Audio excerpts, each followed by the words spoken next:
Greg, we're about to go build 1.21 gigawatts worth of data centers. So where we're going, we don't need roads.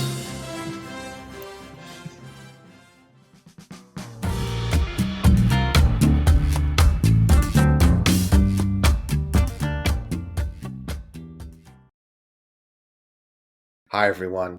Welcome to the Beyond Deadlines podcast, where we tackle challenges that planning and schedule leaders come across on a day-to-day basis.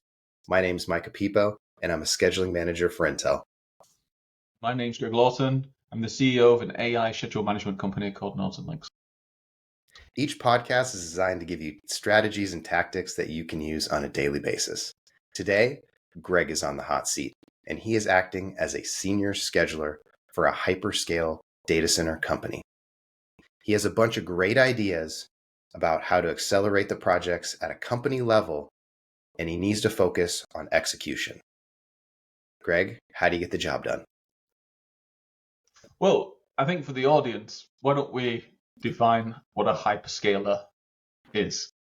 So, Micah, you used to work in According to Wikipedia.com, a hyperscaler data center it's companies that build large data centers. So you'll have Amazon, Microsoft, Google, Equinix, Vantage, the companies that are out there building 30 plus megawatts or more at a chunk of time. They're spending billions of dollars building large facilities. We're not talking about smaller colo operations or 5-10 megawatts here or there, which is also big and complex, just not as big and complex as the bigger hyperscalers. Just before we dive in, have you seen the news this week from Microsoft?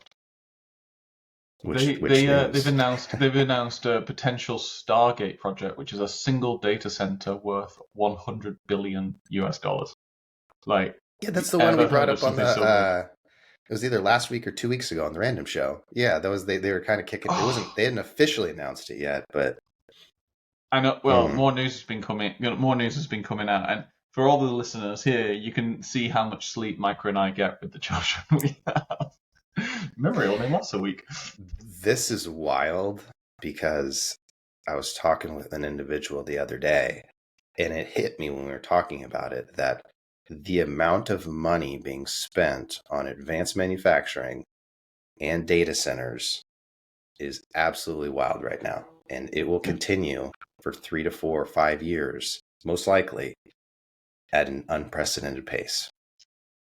Yeah, these are astronomical amounts of money. Like, you and I both know 100 billion plus budgets going into those two things. But anyway, okay, so and last comment on it, but like it's almost like a weird circular pyramid scheme because the data center facilities need the chips, right? Yep.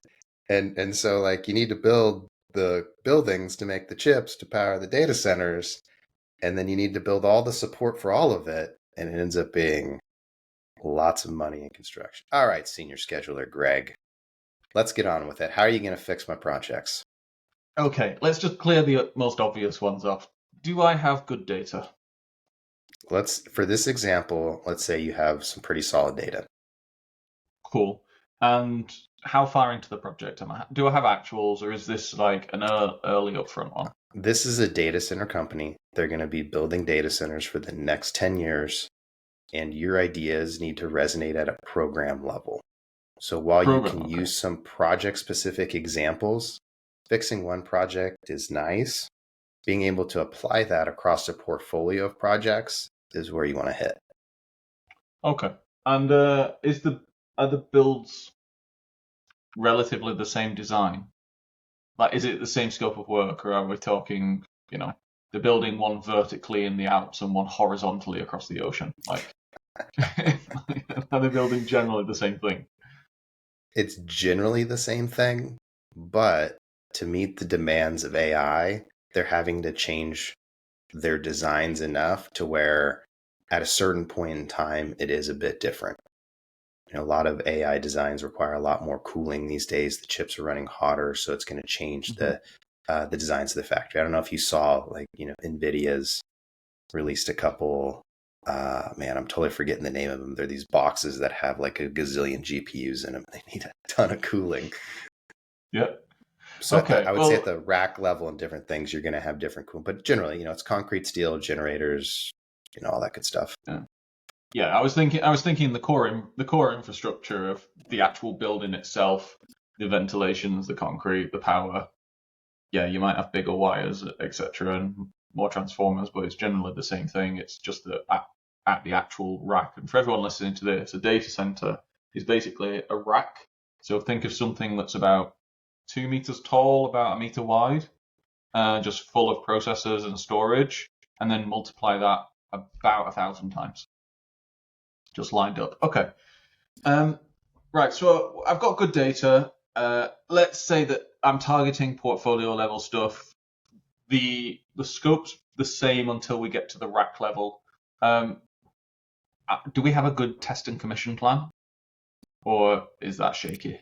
Dude, I'm gonna treat you so nicely today and say yes. You do All right. have a templatized, nice little commissioning plan that mostly works. Probably I'm giving you a big treat there, so pay the You are. audience off well. Okay. Right. I'll just get down to the basic principles, because in a couple of episodes we've talked about some of these principles individually, but I'll just talk about the overarching ones. So there's two elements. There's two main elements here. There's ones at project levels and one at portfolio level. Really, what we're looking for here is systematic challenges. So, for example, the most obvious one here is benchmarking.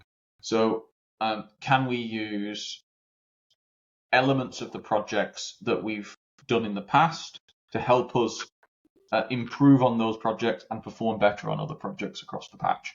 Now, there's a virtuous cycle of learning, so long as people are not terrible. But seeing as I'm a senior scheduler, I'd guess that I'm competent.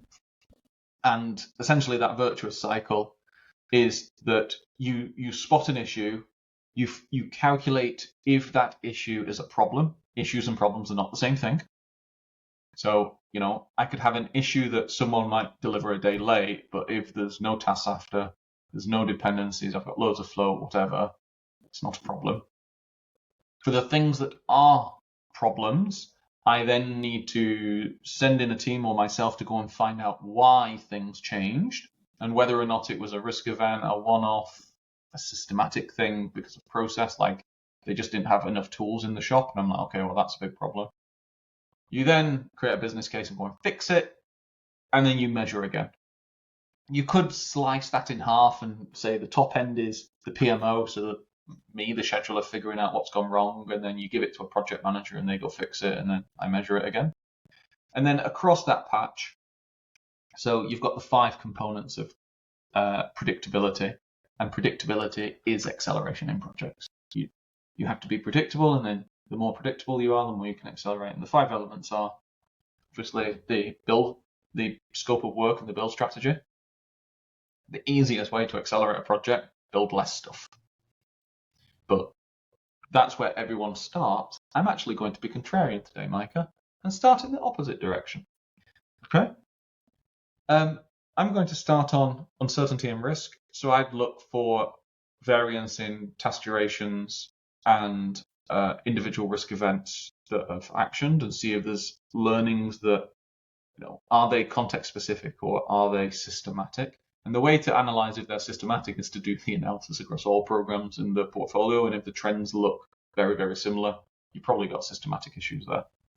Now, since I have a slow brain, you brought up benchmarking, and then is this an entirely different? This is your acceleration analysis now. So you recommended we'll do a little benchmarking, and now we're in an acceleration analysis. Oh, very good point. They blend into each other. So benchmarking is just literally give me all the data and let me go and analyze and see what people did.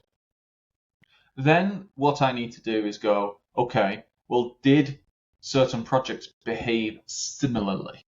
So, for example, I'm going to look at the, let's say, the concreting WBS of all of the projects, and I'm going to look based on what was planned and what actually happened, was the predictability the same or massively variant? If it was variant, I've probably got project-specific issues. If it was all generally the same, that's a systematic thing. So I've seen this the other week. There was it was a road project portfolio, and it was like across 15 projects. It wasn't concrete, it was permitting. Like permitting was always about 100% longer duration than they planned, and I'm like, okay, well that's a systematic planning issue as opposed to a project-specific one. Well, Greg, we're about to go build 1.21 gigawatts worth of data centers. So where we're going, we don't need roads. All right, continue on. Okay. Continue on. You were in your acceleration deep dive. Yes. So I've got my. So to me, though, help me out here, because what you've said up to this point is very like anybody anywhere in the world who started out as a scheduler has gotten a senior scheduler. It's like, yeah, duh, Greg, got some benchmarking data. I can get all the data. I can find the analysis. I get to that point. But what makes what you're about to tell us special next? Okay, I'll focus specifically on. I'll do uncertainty here rather than the other components of predictability. It's just easier. So, if you increase, I'm going to say a couple of bullet points which are mathematically true.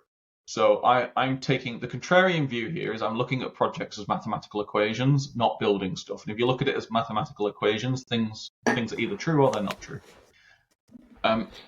Starting off strong, I like it. Increasing predictability, as defined as minimizing standard deviation and variance in mean. So if I say I'm going to do something in 5 days, most things do 5 days. It's not 3 to 12, something like this. Yeah. That is by definition acceleration, because all of the senior people listening to this know that if you run Monte Carlo simulations in events where you've got two things, low productivity, which means that your mean is higher. So, for example, rather than everything doing 5 days, everything does 7. And the second thing is variance. So rather than everything doing 5, it's a range between 4 and 6. Now, the worst case is you have both of those things. So on average, things take 7, but it can range between 2 and 25. Like, that is a nightmare situation, because if you plug those into the Monte Carlo simulations, the stochastic modeling, it will basically kick out that your P80 is somewhere in, the third millennia. It'd be way out there. So what I'm saying here is, let's look at the world in a stochastic way. Let's pick a P position, and most projects will have picked a P position. Let's then find out what's actually happening. I don't care about people's guesses and sitting in workshops with people and get out what is actually happening. I'm then going to model it on my level 1 milestones to figure out what it means for the end date, and that's now my acceleration benchmark. Then what I'm going to do is I'm going to pick areas, and I'm going to randomly, or I'm going to pick and just reduce the inputs, so make the inputs much better, and I'm going to run it again, and I'm going to do that until I find some nice numbers. And then here's the second contrarian thought that people don't generally do. I'm going to go to a project manager, and let's say in the construction WBS, it's currently 130, so 30% worse productivity, so 130. Let's say it's plus or minus 100. So, I'm looking at 30, 130, 230 as my range. Let's say I do a model, and actually I find out that 110 plus or minus 20 nails us on the milestone. I'm then going to go to a project manager and say, figure out why this variance is so big. And by the way, here's every activity that was outside of the variance. And I can give them the list. So go and find out why someone told me this was going to be 5 and it took 12. And then make it less. And I can measure that every single week of them getting down. And that is by definition acceleration. I would take a slightly different approach from my experience. I do everything exactly as you said, up to I would actually go figure out a couple reasons why first before I ask the project manager. A lot of project managers aren't going to have that sort of discrete knowledge if you're operating on the owner side of what's going on out in the construction field. They're going to turn to their general contractor and a project update meeting and ask them or something like that. You're not going to get a great answer. To me, that's where potentially going out into the field and seeing the work, speaking to the subcontractors, looking potentially at the design packages, procurement, whatever it is, sitting down and looking at it yourself. Because if you rely on other people's answers solely, you're going to get a lot of smoke, and you're not going to maybe cut through to get to the root, right. Yeah, which you're then going to be able to go apply to other projects, and go figure out, is this something that can actually be rectified on our entire portfolio? You're right there, and I go back a couple of months ago. One of my friends was asking how to do this across a portfolio they were on, and thinking it through with them. I actually recommended that they had a central team that purely focused on this kind of thing, because the project managers on site are so busy, and you're not trying to battle them. You're not going to them and saying you've done a terrible job what you're doing. You're going to them and going, I want to help improve this performance, and I've no idea. So you have to get right down at the bottom. And this might sound silly to all the listeners, but in my mind, you have to become the greatest detective in the world, Hercule Poirot, and go into the program and Mr. really and Miss Sherlock Holmes. But the thing is, that also gives you the confidence to speak to the issue. That's the other thing, because at a certain point in time, you're going to get in a room full of people and you're going to have to explain this. And if you get to the point where it's like, hey, construction, they'll be like, well, what part of the WBS? And you'll be like, well, the steel installation. And they're like, well, why?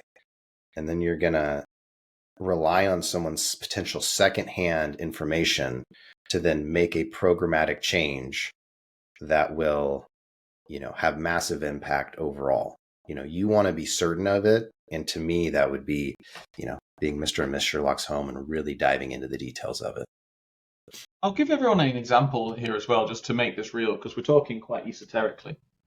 Yeah. The example would be, let's say that, so the first part of the analysis is actually, is there an issue? The second part of the analysis is there a problem? The third part of is, if there's a problem, what ultimately mathematically do I need to get to solve it? And essentially, this is the diving down and figuring out, because you can't just say, oh, the project's non-productive, therefore we'll be late. Full stop. Like, you can't do anything. So really, what you're going is, okay, let's say that we're at 30, 130, 230, and we need to get down to 90, 110, 130. I'd go and find out every activity that was less than 90. So, if it was supposed to take 10 days, it took 8 days or less. And I'd find out everything that was 130 or above. I'd bucket them in either ABS, WBS, certain suppliers, however it makes sense to bucket them. And in my experience, you'll find a power law distribution in this. You'll find that one area is responsible for 50 or 60% of all of the issues. So really, you'll just go and target that one area, because if you target something that's only responsible for 5% of the problem, it's the same process, it's the same amount of effort, but you'll just have 10 times less impact. So yeah, you just target that area, and then you go in. And an example of this is something like tooling that I mentioned before. So I've genuinely done this before, gone in, and it was scaffolding that was really, really late all the time, but it was kind of random within the scaffolding teams. So it wasn't a specific team that was challenged, it was just random. And what actually, when kind of I dived into this, what it was is they didn't have enough tool for all the teams they had. So if you were last to the tooling shed, you didn't have tools for the day. So do you know what they did? They went and got a coffee. So it was like, okay, well, do you know how to fix that problem? You buy some more tools. And then you're like, there you go. Or hold on, let's be contrarian. You buy more coffee. Coffee stands out on site. There you go. Or that, yeah. A quick tip to help people do this tactically much faster than they'd probably ever done it before, because as you walk through and do it on one project, and I'm guessing most of you folks are doing this in Excel, go through, do it in one project, and as you walk through it, make sure you note down kind of the steps that you're doing, and then you can create a macro to do this analysis on every single project. You can basically do a record macro. That's actually what I've done. I got a number of our data scientists, and obviously we have the advantage of AI, so we can teach AI to actually go and do this kind of thing. If you were to do this, I won't say the volume of work, but I was working with some people recently, like for the volume they would take to do 10 days, with macros and a bit of AI, you can get it down to less than an hour.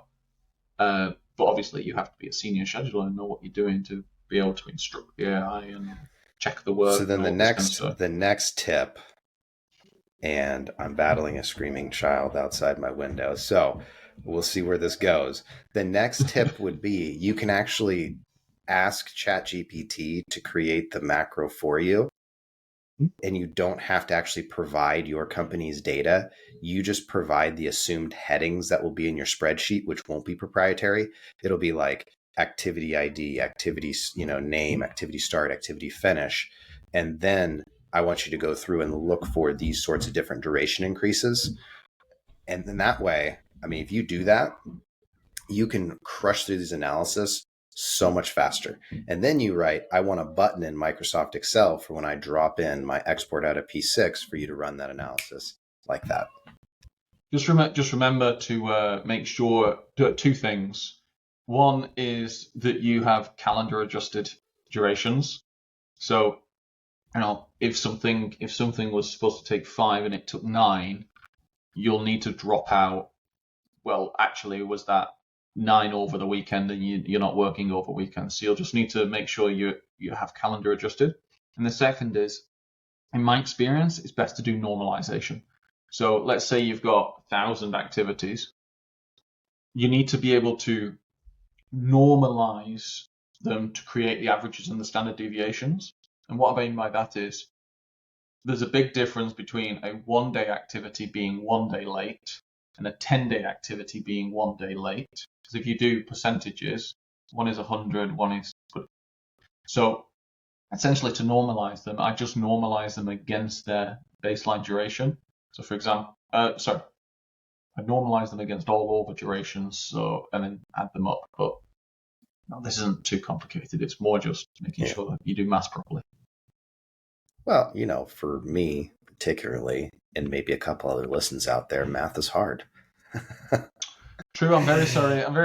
I'm actually a mathematician. Yeah. Ask me to do social situations very well. We'll flip it around. My favorite math joke is, Bill Gates walks into a bar, and on average, everyone in the bar is a billionaire. Yeah. Right. Well, let's talk about next. Yeah. Well, let's talk about next, because we went way down into the weeds. We've done this technical analysis. Into the weeds, then. That is great. We literally planted seeds to grow more weeds, is how deep we went there. How would we now evangelize? You found the culprit. I'm not going to say it's scaffolding, because it's definitely not going to ever happen in data centers. But let's say you found that it was underground utilities. You found that's the thing that has people push it off. It always has tons of float in the schedule, but the duration grows like crazy, and it ends up delaying electrical commissioning downstream because electricity is not running into site because the underground's not done. You found that out. That's the thing that's crazy on projects. Yeah, you've gone to one project manager and said, hey, fix this, but now you got to do it on all projects, and you can't just go to every single project manager. Maybe you can. Where do you go next? Okay, so now I'm going to go right up to the top to the kind of conversations that the C-suite would be having. And And that would enable that kind of put in people's minds how they might need to communicate it, whatever level they're sitting at. So if you've got systematic issues, you have to fight systematic issues with systematic solutions, and you have to fight context-specific issues with context-specific solutions. So what I mean by that is, if we found across the portfolio that this is a very, very big issue, then there needs to be a strike team set up in the center that is solely focused on that issue and going solving. And it's essentially you get people to come in, and you'll have all of the different roles you require to get it fixed. And what you're going through is the 3-stage process of what I call tactical fixing, which is they're putting together the plan and executing as it goes, creating a process, then creating a system. And the difference between a process and a system is that a process needs to be followed. A system, it cannot be unfollowed. So, for example, a process is, in most companies, trying to get an invoice paid, where you have to submit it, sign some forms, do all of this kind of stuff. A system is Amazon. You can't get your product until you've put in your card details and paid. So in this situation, what I do is you'd pull together this strike team, and let's say you found out all of the instances why. That strike team would be doing 2 things. Number 1 is they'd be going into the projects that are live right now and making sure those issues are getting resolved immediately. I.e., I would literally turn up with a truck of tools and just dump it in the floor outside. I'd be like, there you go. There's 8 million tools there. No one can say that tooling is not an issue anymore. So you'd be doing that alongside, but back in the center, what I'd have weekly monitoring on everything, because you need to be on the heartbeat. It's almost like imagine we say that most people in a certain family die of strokes, and we can't allow anyone to die. Let's say someone's literally having a stroke. Well, yeah, you'd send the paramedic, you send the surgeon and sort that stuff out, but you'd also have everyone in the family coming in for very regular check-ins to see if there's any preventative action that needs to be done. It's the same thing. And here I thought we'd get away. 27-minute mark, and I thought we would get away without Greg making a morbid analogy, but there you go. He delivers. So if you're on FanDuel right now making prop bets, you just hit pay dirt. I completely agree with you on that, on your tactics. Last week we had a discussion on how to get anything approved. We used a presentation template.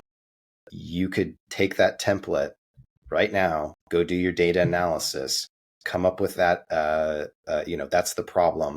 This is the solution. We're going to solve it. Use Greg's recommendation, take that presentation template, and then start sharing that with senior management and senior leadership.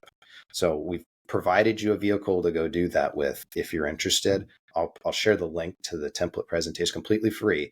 I'll share a link to that template presentation below. What I'd also say as well is, and then this is just my experience of corporate world, strike teams are a very good way to get promoted. The reason why is 2 or 3-fold. Number 1, you set up strike teams for systematic issues, and systematic issues generally are more valuable to a company than project or context-specific issues. So you're dealing with a more high-value problem, so you'll get greater visibility.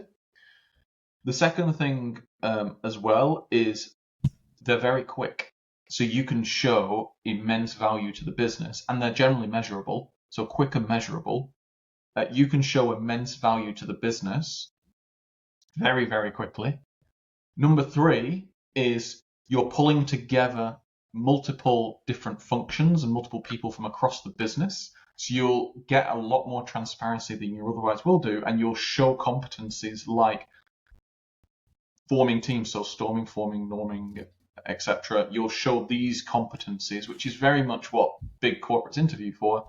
And number 4, if you're successful, you can almost guarantee that senior people will tag themselves onto your project and ride the coattails, wanting updates, wanting to know how they can talk about it more when they're doing their briefings, use it as an exemplar.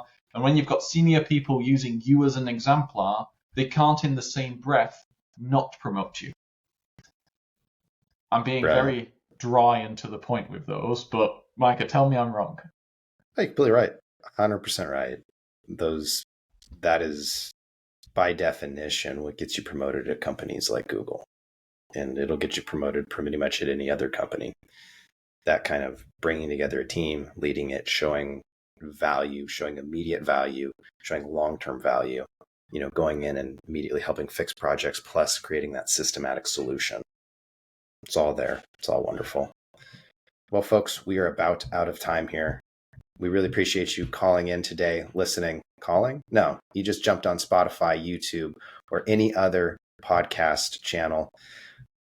One thing you could do for us before you head out, feel free to check out that template presentation that we linked below. Hit subscribe and share this podcast with somebody else. At least one person, I guarantee it, who could benefit from listening to the show. We're trying to grow this thing to as big as possible so we can get bigger and better guests on. We can provide you more free value and help your career out. So please share the podcast with a friend this week. From us at Beyond Deadlines, we'll see you next week.